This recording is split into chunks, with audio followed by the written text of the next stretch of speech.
Okay, basic counting principle. The first one is product rule. Will anybody explain this rule? अभी मैंने आपको कहा था ना कि इसको पढ़े, मैं अभी आपसे पूछती हूँ.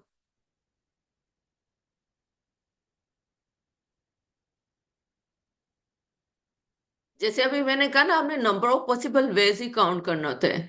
जैसे आपके पास how many bijective function you can form for on a set having 3 elements. कोई बता सकता है कितने बाइजेक्टिव फंक्शंस होंगे उस पे? वो भी इसी की एक एग्जांपल है. अगर एक सेट में 3 एलिमेंट्स हो तो उस पे कितने बाइजेक्टिव फंक्शंस 1-to-1 कॉरस्पॉन्डेंसीज फॉर्म कर की जा सकती है? 3 ही होंगे. 3. कौन कौन से? 6. हाँ, ओके. 6 वाला भी डिपेंड करे अपने आंसर को और 3 वाला भी. जैसे आपने एलिमेंट्स ले लिए A B C. ठीक. ABC. इसमें आप एट अ टाइम तीनों एलिमेंट्स को यूज कर सकते हैं. तो आपके पास 3 पॉसिबल, यानी ए के लिए तीनों ऑप्शन है. अगर आप ए को लेते हैं तो आपके पास तीनों ऑप्शन है. आप ए को ए से भी लिंक कर सकते हैं, बी से भी लिंक कर सकते हैं, सी से भी. अगर आप ए लेते हैं उसके लिए 3 ऑप्शन आ गए. अब जब आपने ए को लिंक कर दिया, आप दूसरा एलिमेंट बी ले रहे हैं. बी को लिंक करने के लिए ए तो ऑलरेडी लिंक हो चुका है ना, तो आपके पास बी के लिए 2 ऑप्शंस बचेंगी. ठीक. जब आपने बी को भी लिंक कर दिया, सी के लिए ओनली 1 ऑप्शन होगी जो लेफ्ट ओवर है. 3-2-1. लाइक ए बी सी को आप ए बी सी से ही लिंक कर सकते हैं. ए बी सी को आप ए सी बी से भी लिंक कर सकते हैं. क्योंकि जब आपने ए के लिए ऑप्शन चूज कर ली तो बी के लिए फर्स्ट सेकंड और थर्ड कोई भी ऑप्शन हो सकती है. अगर बी सेकंड प्लेस लेता है तो सी थर्ड प्लेस पर आ जाएगा. अगर बी थर्ड प्लेस लेता है तो सी सेकंड प्लेस पर आ जाएगा. ठीक है. बी के लिए 2 ऑप्शन थी, लेकिन सी के लिए जस्ट 1 ऑप्शन बच गई. ए के लिए तीनों ऑप्शन थी, ए ने फर्स्ट ऑप्शन चूज की, तो उसके लिए तीनों, बी के लिए बाकी 2 ऑप्शन रह गए. ठीक. इसी तरह से जब अगर आप ए को सेकंड प्लेस पर आप लेते हैं तो बी के लिए फर्स्ट एंड थर्ड प्लेस कोई भी बच जाएगी. सॉरी, ए को हमने सेकंड प्लेस पर लेना है.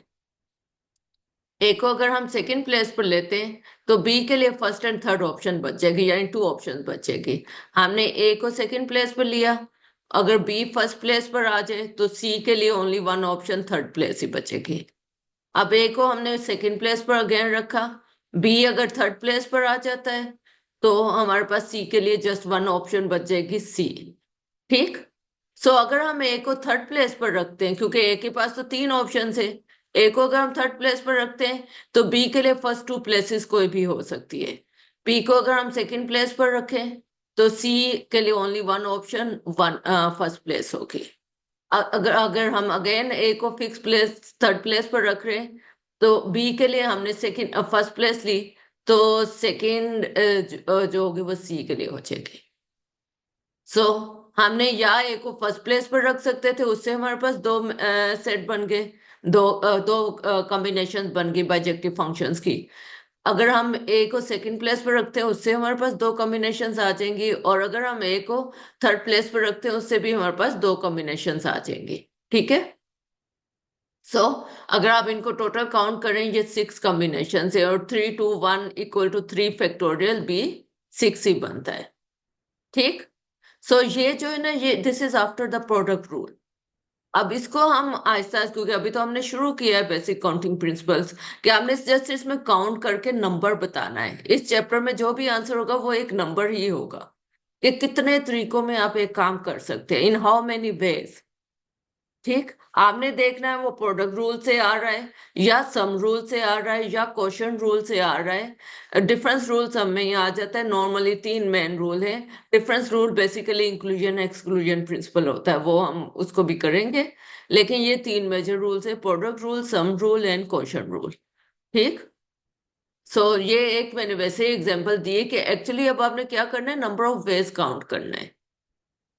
क्लियर है? जिसने 3 कहा था उसको क्लियर हो गया कि कितने वेज बन रहे हैं? 6 वेज बन रहे हैं. That is equal to 3 factorial. जितने उस सेट में एलिमेंट होंगे उतने उसमें उसके फैक्टोरियल के इक्वल बाइजेक्टिव फंक्शंस बन सकते हैं। जैसे 3 एलिमेंट्स है तो 3 फैक्टोरियल बाइजेक्टिव फंक्शंस आएंगे, 4 एलिमेंट्स है तो 4 factorial, in general n elements है तो n फैक्टोरियल बाइजेक्टिव फंक्शंस आएंगे। ठीक है, ये तो एक वैसे ही रूल इस चैप्टर का आपको मैंने एक्सप्लेन करने के लिए, क्योंकि आपने सेट थ्योरी की है 2.3 एक्सरसाइज, 2.5 एक्सरसाइज में, 2.3 एक्सरसाइज थी, यस। तो उसमें आपने बाइजेक्टिव फंक्शंस भी किए हैं, तो हम इसको थोड़ा सा उन फंक्शन से रिलेट करते हुए मेरे जहन में एक एग्जांपल आई थी, इसको हम करेंगे इस चैप्टर में। ये नहीं कि ये मैंने बिल्कुल अपने से दिए, ये इस चैप्टर में डिस्कस किए हुए हैं bijective functions. Okay, let's see the product rule. Product rule में आपने यही करना होता है कि कितने वेज में आप अरेंज कर सकते हैं। उसमें ये इसी तरह का, जैसे अब मैंने लिया था, एक एलिमेंट को ले लिया तो दूसरे के लिए ऑप्शन जो होगी वो उसी के अकॉर्डिंग कम हो गई। ठीक, जब आपने एक एलिमेंट को एक चॉइस दे दी है तो बाकी के लिए चॉइसेस कम हो जाएगी ना। ठीक है, जैसे आपने तीन कोर्सेज चूज करने हैं, एक कोर्स चूज कर लिया तो बाकी जितनी अवेलेबल ऑप्शंस है उनमें आपके पास दो रह गए ऑप्शंस, दो दो प्लेसेस पर ही आप ले सकते हैं। सो जितनी आप सिलेक्शन करते जाते हैं आपके ऑप्शंस उसमें कम होती जाती है। सो ये प्रोडक्ट रूल के अकॉर्डिंग होता है। लेट्स सी प्रोडक्ट रूल क्या कहता है। Suppose that a product can be broken down into a sequence of 2 task. अब ये सिर्फ 2 टास्क के लिए, इस तरह से in general for any number of task हम इसको ब्रेक डाउन कर सकते हैं। A procedure can be broken down into a sequence of 2 tasks if there are n1 ways to do the first task. And for each of these ways of doing the first task there are n2 ways to do the second task. जैसे अभी हमने लिया था ABC को हमने arrange करना था, हमारे पास A के लिए 3 वेज थे, और जब आपने A को अरेंज कर लिया तो B के लिए कितने वेज रह गए थे, 2 वेज रह गए थे। ठीक है, ऐसा ही था ना। जी मैम। ABC अरेंज किया था, सी के लिए तो ऐसा कोई ऑप्शन बची नहीं थी, सी ने तो जो लेफ्ट ओवर था वही लेना था। लेकिन जब आपने ए को अरेंज करने के लिए आपके पास तीनों पॉसिबल ऑप्शन थी, ए फर्स्ट प्लेस पर भी आप इसको ले सकते हैं, सेकंड पर भी, थर्ड पर भी। जब आपने ए के लिए एक प्लेस चूज कर ली, बी के लिए आपके पास ऑप्शन कितनी रह गई, n-1 वेज, यानी 2 वेज। ठीक, सो यहाँ पर भी यही है। इफ देर आर, पहले हमने ए के लिए चूज करना है फिर हम दूसरे एलिमेंट पर आएंगे। If there are n1 ways to do the first task, and for each of these ways, यानी जब आपने ए को एक पोजीशन दे दी थी उसके बाद आपके पास बी एंड सी के लिए, लाइक आपने ए को फर्स्ट पोजीशन दी तो बी के लिए सेकंड थर्ड में से कोई भी पोजीशन हो सकती थी, या वो सेकंड प्लेस पर हो सकता था या थर्ड पर हो सकता था। यानी ए तीनों प्लेसेस में से कहीं पर भी हो सकता था। जब आपने ए को एक प्लेस दे दिए तो उसके लिए once first task is done, you have n2 ways to do the second task. Like B के लिए आपके पास 2 वेज बच गए थे, यही है। If there are n1 ways to do the first task, and for each of these ways of doing the first task there are n2 ways of doing the second task, then there are in total n1 multiplied by n2 ways to do the procedure। ठीक है, सो जो total number of veg होंगे to do the procedure वो n1 multiplied by n2 हो जाएगा। ठीक, is it clear. Like example, a new company with just 2 employees, Sanchez and Patel, rents a floor of a building with 12 offices. How many ways are there to assign different offices to these 2 employees? 12 total है, तो आपने एक को इनमें से 12, first वाले के लिए तो ऑल ऑप्शन अवेलेबल होती है। फर्स्ट वे आपने 2 एम्प्लॉयज को असाइन करना है ना, फर्स्ट के लिए तमाम 12 ऑफिसेज अवेलेबल होंगे। आप उसके लिए फर्स्ट में से 12 ऑफिसेज में से कोई भी ले सकते हैं, यानी फर्स्ट के लिए ऑल ऑप्शन है 12 ऑप्शन। जैसे इसमें फर्स्ट एलिमेंट ए के लिए तीनों पोजीशंस थी, ठीक, तीनों ऑप्शन थी। इसी तरह फर्स्ट वन के लिए 12 ऑप्शन है। जब फर्स्ट वन ने एक ऑप्शन चूज कर लिए तो सेकंड वन के लिए कितनी रह जाएंगी, 11 ऑप्शन रह जाएंगी। ठीक है, समझ आइए। जी मैम। तो क्योंकि जब एक पोजीशन कोई एक पर्सन ले लेगा तो वो तो अवेलेबल नहीं ना रही। एक ऑफिस जिसको असाइन हो गया है वो ऑफिस तो अवेलेबल नहीं रहा, लेफ्ट ओवर में से नेक्स्ट ने चूज करना है। इसी तरह से अगर कोई थर्ड पर्सन होगा वो उसमें फर्दर लेफ्ट ओवर में से चूज करेगा and so on. Like the procedure of assigning offices to these two employees consists of assigning an office to Census and which can be done in 12 ways. यानी first person के लिए 12 ways all available है. Then assigning an office to Patel different from the one that is assigned to Census, which can be done in 11 ways. So by the product rule, the total number of ways to assign these offices is 12 multiplied by 11 equal to 132 ways. ठीक है, this is after the product rule. Similarly आप ये बाकी examples कर सकते हैं। हम next rule देखते हैं। अब इसमें एक देख लेते काउंटिंग फंक्शंस। अभी जैसे मैंने एक फंक्शंस की एग्जांपल तो आपको दी थी, यहाँ पर भी ये फंक्शंस काउंट करने के लिए एग्जांपल है। ये one two one counting, one two one functions, one two one functions की ये आपकी जो एग्जांपल है ना, ये हमारी वो उस एग्जांपल से रिलेटेड है कि जैसे अभी मैंने पूछा था ना बाइजेक्टिव फंक्शंस काउंट करने की, वो एग्जांपल 7 में विद एन एलिमेंट्स किया हुआ, मैंने विद 3 एलिमेंट्स आपको एक्सप्लेन किया है, यहाँ पर विद एन एलिमेंट किया हुआ है। रूल वही है, ठीक है। एग्जाम्पल 6 हम देखते हैं, क्योंकि एग्जाम्पल 6 आपको एक तरह से नंबर ऑफ वेज दे देता है कि कितने आप इन जनरल फंक्शन फॉर्म कर सकते हैं। क्योंकि जब आपने फंक्शंस वाली एक्सरसाइज 2.3 की होगी उसमें कोई उसके लिए फिक्स फॉर्मूला नहीं था कि आप एक सेट ए से दूसरे सेट बी पर कितने फंक्शंस फॉर्म कर सकते हैं उसको काउंट कर सके। In general formula bijective functions को काउंट करने का है, जैसे एन फैक्टोरियल है कि अगर नंबर ऑफ एलिमेंट्स, क्योंकि बाइजेक्टिव फंक्शन ऐसे दो सेट्स में डिफाइन किए जा सकते हैं जिनमें इक्वल नंबर ऑफ एलिमेंट्स हो। सो बाइजेक्टिव फंक्शंस तो आप काउंट कर सकते हैं, हर जगह आपको फॉर्मूला दिया होगा, लेकिन इन जनरल कोई भी फंक्शन काउंट करना उसके लिए फॉर्मूला नहीं दिया होगा, वो आपको इस एग्जाम्पल 6 में दिया हुआ है। एग्जाम्पल 6 में है counting functions. How many functions are there from a set with m elements to a set with n elements? चूंकि ये आपको इन जनरल फंक्शन है, ये नहीं पता कि बाइजेक्टिव है या नहीं है, इसलिए पहले सेट से दूसरे सेट में जाना, और पहले सेट में कितने एलिमेंट्स है, m एलिमेंट्स है, और दूसरे सेट में कितने हैं, n एलिमेंट्स है। ठीक, फंक्शन की कोई डेफिनेशन बताएगा?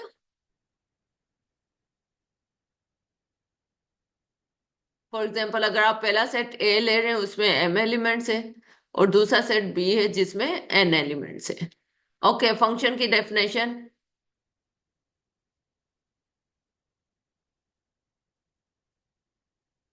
इसीलिए मैंने आपको मिड टर्म में फंक्शंस का टॉपिक शामिल किया था ताकि आपको डेफिनेशंस वगैरह आती हो।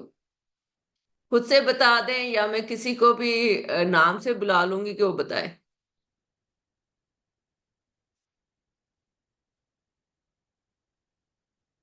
ओके,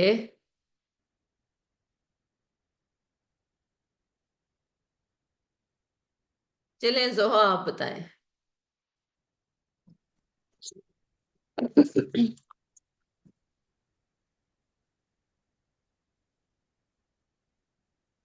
जी,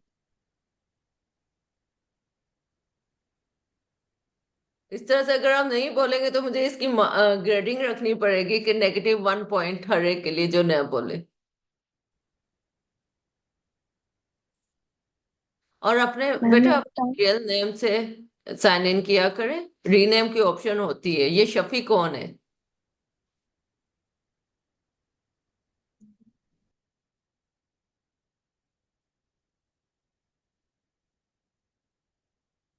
जी बेटा देखकर बता सकते, इतनी देर में तो जितने स्मार्ट आजकल गैजेट्स है आप सर्च करके भी फंक्शन की डेफिनेशन बता सकते हैं।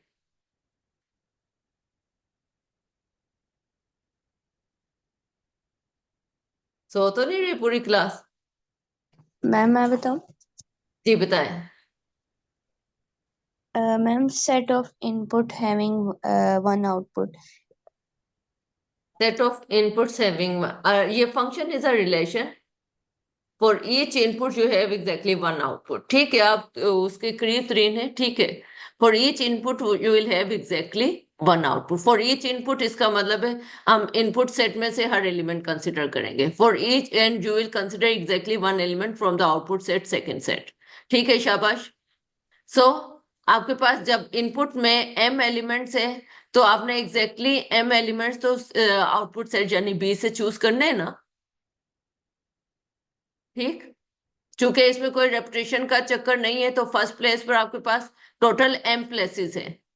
ठीक, टोटल m प्लेसेस है, हर प्लेस पर आपके पास n ऑप्शंस है।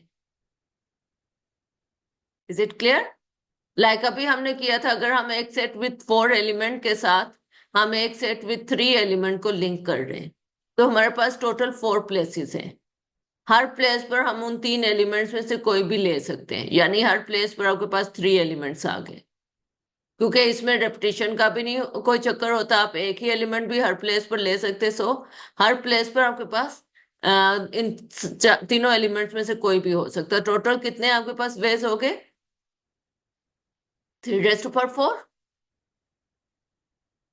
ठीक, सो इसी तरह से यहाँ पर आपके पास फर्स्ट सेट में m एलिमेंट्स है तो इसका मतलब है आपके पास m पॉसिबल प्लेसेस हैं। m प्लेसेस पर आपने n एलिमेंट्स को अरेंज करना है। So total number of ways क्या हो जाएगा? m multiplied by n n taken m times, so means n raise to power m। Okay, is it clear? बेटा जी रिस्पॉन्स दिया। मैम। चाहे आप काउंटिंग कर रहे हैं लेकिन अगर आपको उस प्रॉब्लम की सेंस ही नहीं होगी तो आप कैसे ये काउंट करेंगे? जैसे अभी शाफी ने बहुत अच्छा आंसर दिया, क्योंकि उस तरह से आप इसको इजीली काम कर सकते हैं। क्योंकि ये तो सॉल्व एग्जांपल है, आपको हर जगह सॉल्व एग्जांपल तो नहीं मिलेगी, एक्सरसाइज तो आपने खुद से करनी है। लेकिन उस जिस प्रॉब्लम को हम डिस्कस कर रहे हैं उस प्रॉब्लम का थोड़ा सा आपको नो हाउ तो हो ना। लाइक फंक्शंस का आपको डेफिनेशन ही नहीं पता होगी तो आप इसको कैसे करेंगे? और फंक्शन तो आपका it is a fundamental concept of mathematics. कहीं पर भी आप इंटरव्यू वगैरह के लिए भी जाते हैं ना, पहला क्वेश्चन जो आपका होता है या सेट से रिलेटेड होता है या फंक्शन से रिलेटेड होता है। लिमिट कंटिन्यूटी तो बाद में आती है,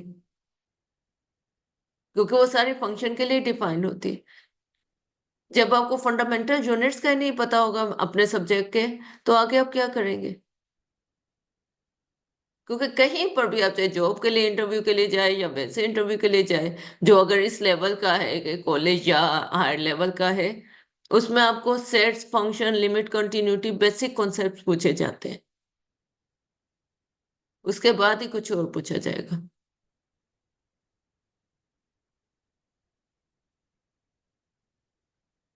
चलें, ओके नेक्स्ट, बाइजेक्टिव फंक्शन को मैंने डिस्कस कर लिया था। 1 to 1 function, counting 1 to 1 function that is equal to n factorial होता है। वो आपको एक्सप्लेन किया हुआ यहाँ पर। और इसके लिए कि 1 to 1, यहाँ 1 to 1 फंक्शन है, सॉरी बाइजेक्टिव फंक्शन नहीं है ये, 1 to 1 फंक्शन के लिए 1 1 फंक्शन। और 1 1 फंक्शन उसी वक्त पॉसिबल है जब आपके पास फर्स्ट सेट में सेकेंड सेट से कम एलिमेंट्स हो। If you have m greater than n, then you cannot find any 1 to 1 function. So in this case, 0 functions if m is greater than n, and if m is less than equal to n, then आपने इसी तरह से करना है कि एक element choose कर लिया, सेकंड प्लेस पर उससे कम एलिमेंट हो जाएगा। जैसे अभी हमने ए बी एंड सी की एग्जांपल की थी, सेकंड प्लेस पे उससे कम एलिमेंट n, फर्स्ट प्लेस पे n एलिमेंट, सेकंड पे n-1 एंड सो ऑन। क्योंकि आपने m प्लेसेस पर किया है तो m प्लेसेस तक के लिए आपके पास n-m+1 आ जाएगा। ये 1 to 1 फंक्शंस के लिए होगा। 1 to 1 कॉरेस्पॉन्डेंस नहीं, यहाँ 1 to 1 फंक्शन है। So it is not bijective, it is injective functions. Okay, so it is injective जी functions. Ma'am. Okay.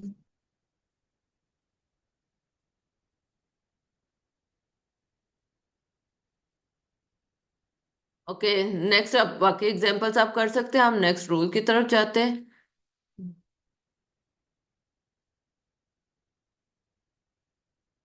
The sum rule, जैसे अभी मैंने कहा था हमने 4 रूल्स इसमें करेंगे इस एक्सरसाइज में। पता नहीं सारे इसी एक्सरसाइज में या नेक्स्ट में होंगे, लेकिन आपके पास product rule, sum rule, quotient rule and difference rule के लिए ऑल्टरनेट बेटर नेम जो होता है इंक्लूजन एक्सक्लूजन प्रिंसिपल होता है।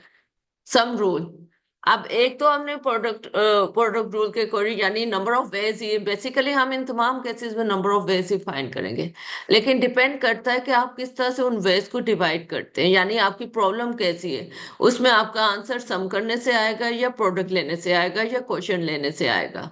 ठीक है, क्वेश्चन में जब आपने एक को माइनस करके और तरह की अप्रोच होती है, सम में और तरह की होती है, प्रोडक्ट में और तरह की होती है। सम एंड प्रोडक्ट रूल को हम नॉर्मली एक मिलती जुलती प्रॉब्लम्स इनकी होती है। लाइक सम रूल में if you can do a task in one ways and the other task in n two ways where none of the sets of n1 ways is the same as that of any of the sets of n2 ways, then there are in total n1 plus n2 ways to do the task। यानी ये किसमें use होगा, जब आपके पास first task को करने वाले और सेट डिफरेंट है और सेकंड टास्क को करने वाला सेट डिफरेंट है। ठीक है, लाइक अगर आप दो डिसजॉइंट सेट्स का यूनियन लेते हैं कि दोनों सेट्स में कुछ भी कॉमन एलिमेंट नहीं है, तो number of elements in the union will be equal to sum of the number of elements in both sets. Okay, like if you have a set A consisting of B and C and B consists of and a set B that consists of A, E, I, O, U ले लें vowels, A, E, I चले मैं ले लेती हूँ सिर्फ, कोई से डिफरेंट। तो इन दोनों के यूनियन में कितने एलिमेंट्स होंगे, नंबर ऑफ एलिमेंट्स आपने बताने, ऑर्डर ऑफ द यूनियन क्या होगा, 5।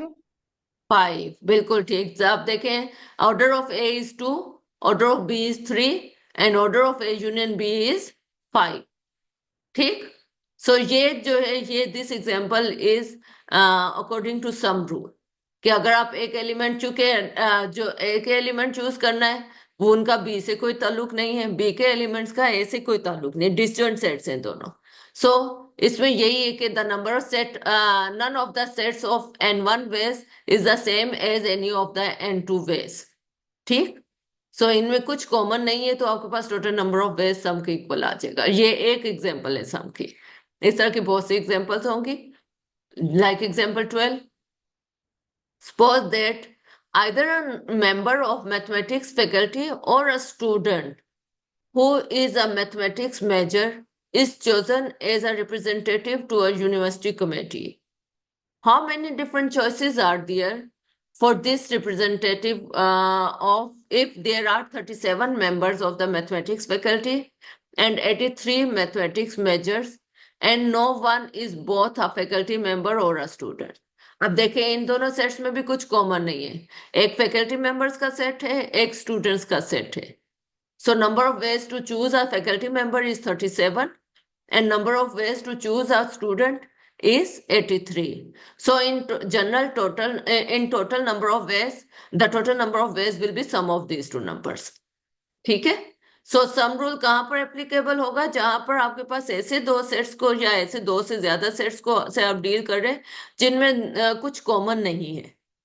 जैसे मैंने यहाँ पर एग्जांपल जो यूनियन की ली थी वो भी मैंने डिसजॉइंट सेट्स लिए थे कि the sets which do not have anything in common. Okay, so okay ma'am. आप सम रूल कब अप्लाई करना है, जब आपके पास डिसजॉइंट पॉसिबिलिटीज हो कि उनमें कुछ कॉमन ना हो। सो प्रोडक्ट रूल के लिए डिफरेंट सिचुएशन है, सम रूल के लिए डिफरेंट सिचुएशन है। अब आप इनको आप कर सकते हैं। प्रोग्रामिंग चूंकि आप नहीं की इसलिए मैं प्रोग्रामिंग रिलेटेड एग्जांपल्स आपको नहीं यहाँ करवा रही। मोर कॉम्प्लेक्स काउंटिंग प्रॉब्लम्स, अब चूंकि ये चैप्टर ही पूरा काउंटिंग का है तो इसमें आपने इसी किस्म की प्रॉब्लम्स को करना है। Let's have a look at this example 16. Each user on a computer system has a password which is 6 to 8 characters long, यानी 6, 7 या 8 कैरेक्टर्स का हो सकता है। जैसे आप पासवर्ड सेट करते हो उसमें होते हैं ना एक कैरेक्टर लिमिट कि it must have at least this number of characters, इसी तरह से आपको यहाँ पर दिया हुआ 6 to 8 कैरेक्टर्स लॉन्ग आपने पासवर्ड रखना है, where each character is an upper case letter और 8 डिजिट। और कौन से करेक्टर्स लेने, या तो अपर केस लेटर्स लेने या डिजिट लेने। अपर केस लेटर्स आपके पास 26 लेटर्स है ना, तो अपर केस लेटर्स कितने हो जाएंगे? जितने आपके पास अल्फाबेट्स होते हैं वो सारे अपर केस में आप ले सकते हैं ना, क्योंकि इसमें कोई रेस्ट्रिक्शन तो नहीं है। नेक्स्ट हम एक्स्ट्रा जी मैम। रेस्ट्रिक्शन देखते हैं। ईच पास और डिजिट्स कितने होते हैं ये बताएं। 10 0 से 9 तक। बिल्कुल ठीक, शाबाश। 0 से 9 तक 10 डिजिट्स और upper case letter 26। So in total आपने कितने करेक्टर्स इसमें ले सकते हैं? 26 प्लस 10 36 करेक्टर्स ले सकते हैं। Each password must contain at least 1 digit. So कम से कम एक आपके पास 10 में से होना चाहिए। How many possible ways a passwords are there? क्या आपने रेस्ट्रिक्शन लगा दी कि आउट ऑफ दोस 10 डिजिट्स एक डिजिट तो जरूर आना चाहिए? सो 6 to 8 करेक्टर्स में है, तो आपने 6 to 8, 6, 7, 8 सबके लिए आपने ले लिया। और इसमें आपके पास must contain at least 1 digit. Let P be the total number of possible passwords and late